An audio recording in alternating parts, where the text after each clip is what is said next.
Once upon a time, in a city by the sea, lived a boy named Timmy. Timmy was like any other boy, except for one tiny detail. Timmy didn't want to grow up.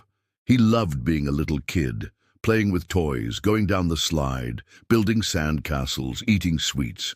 He wanted to stay 7 forever. One day, Rum family was visiting an antique store and found a wishing candle. The price was pretty steep. It was marked $70. "That's way too expensive," said Mom. "But I want it," Timmy pleaded. "Well, if you really want it that bad, why don't you earn the money?" Mom suggested. So Timmy went around the neighborhood offering to do people's yard work. He raked leaves, pulled weeds, mowed lawns, and eventually he had enough money to buy the candle. That night, after blowing out the candles on his birthday cake, Timmy made his wish. "I want to stay 7 forever." The candles blew out. Nothing happened. Of course, he thought. Wishes aren't real. He sighed and went to bed. The next morning, Timmy got out of bed and headed downstairs. His mom was making breakfast and his dad was reading the newspaper. "Good morning," they said. Timmy looked at his dad. Something was wrong. Dad was smiling, but the smile didn't reach his eyes. They were soulless. "What did you do to my dad?" Timmy screamed. Then he looked at his mom. She was stirring a pot on the stove, but her hands were moving abnormally fast, like she was a robot or something. "What did you do to my mom?" Timmy asked. Nobody responded. He ran outside, hoping that maybe there was a logical explanation for what was happening. Maybe someone had laced his birthday cake with LSD, but when he stepped outside, his bike was gone. He remembered that he had left it in the driveway the night before. He looked back at the house. The windows were black. No light was coming from inside, and suddenly Timmy felt scared. What if his wish had actually come true? What if he was the only one who hadn't aged? He sprinted to school as fast as he could, pushing his fear aside. At school, things were even weirder. All of Timmy's friends seemed to be robots. Their mouths moved, but their eyes didn't blink. When Timmy entered his classroom, all the kids turned their heads and stared at him. One of them spoke. "Look, it's Timmy. He's still here. I can't believe we're still alive. I'm still alive," he said. "What do you mean?" Timmy asked. "Don't you remember what happened last year?" Another student asked. "It's obvious that you haven't aged. It's like you're stuck in your body." A third student chimed in. Timmy's heart sank. Had this been going on for a whole year? Why didn't anyone tell me, he thought. Then Timmy remembered. Last year he had turned 8, but then he made a wish to stay 7 and nothing happened. Wait, does that mean? Timmy's mind raced. He had forgotten to make a wish on his birthday last year, and now everyone else had stopped aging.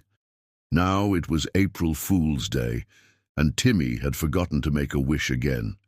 If he didn't make a wish in time, he would turn 8. He looked at his classmates.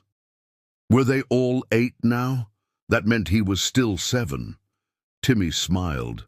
Maybe this wouldn't be so bad after all.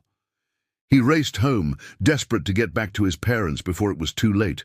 But when he opened the front door, his house was empty. There was no sign of his parents anywhere. Timmy searched everywhere. He looked under the bed, he checked the closet, he peeked behind the shower curtain. He even looked in between the curtains in the living room. Where could his parents be?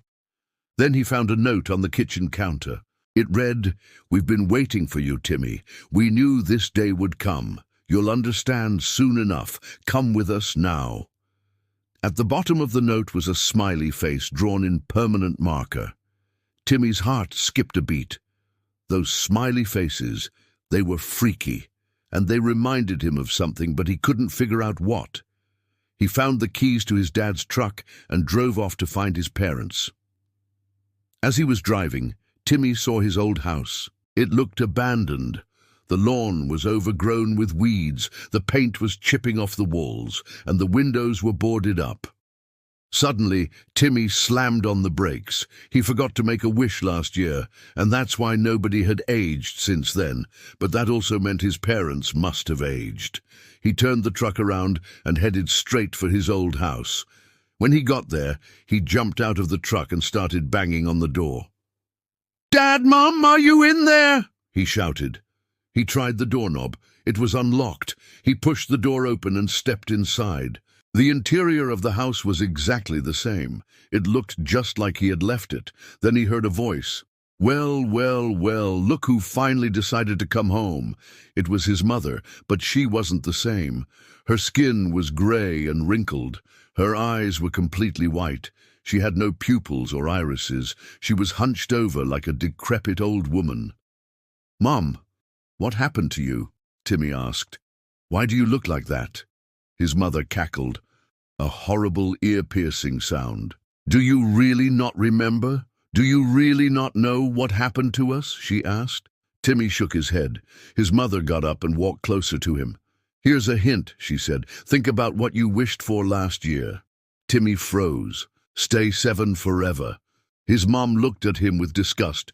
"You selfish prick, you doomed us all. Because of your stupid wish, we became immortal. We can't die, we can't move on, we're trapped here forever." Timmy looked around. His dad was the same. His mom continued, "You wished to stay 7 forever, but you forgot about the consequences. You should have wished for us too.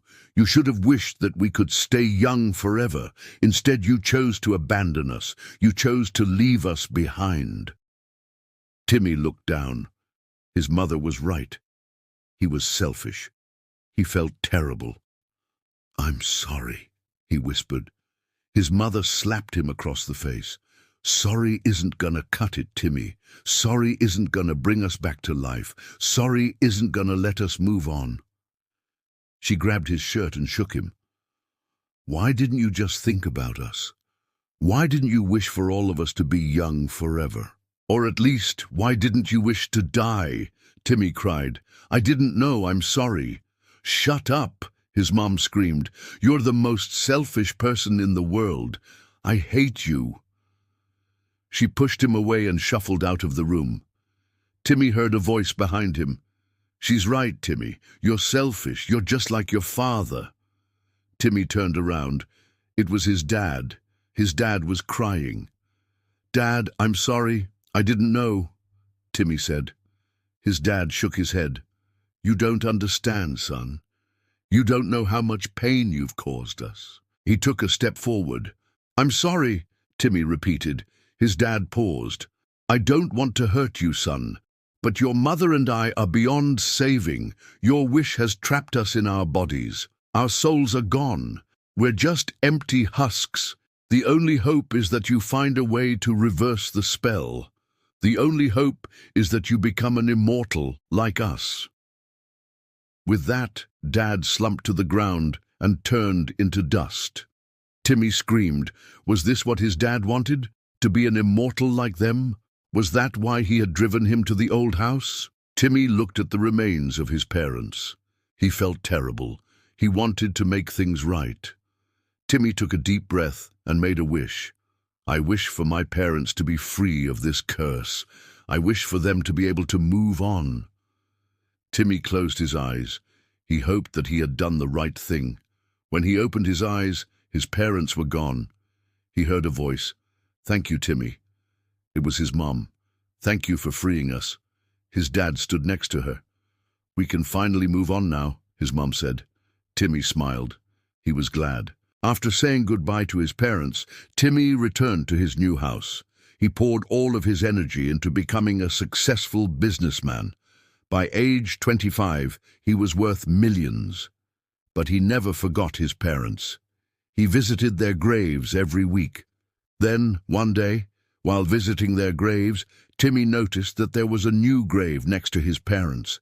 It was a child's grave. The name was carved into the stone. It read, "Rest in peace, Timmy Jr." Timmy's heart broke. He had forgotten to make a wish on his birthday last year, and now his son was dead. Timmy sank to his knees. "Oh God, please forgive me," he cried. And that's when Timmy realized that being an immortal wasn't all that it was cracked up to be. Timmy was trapped in his body. He could never die. And now he was all alone.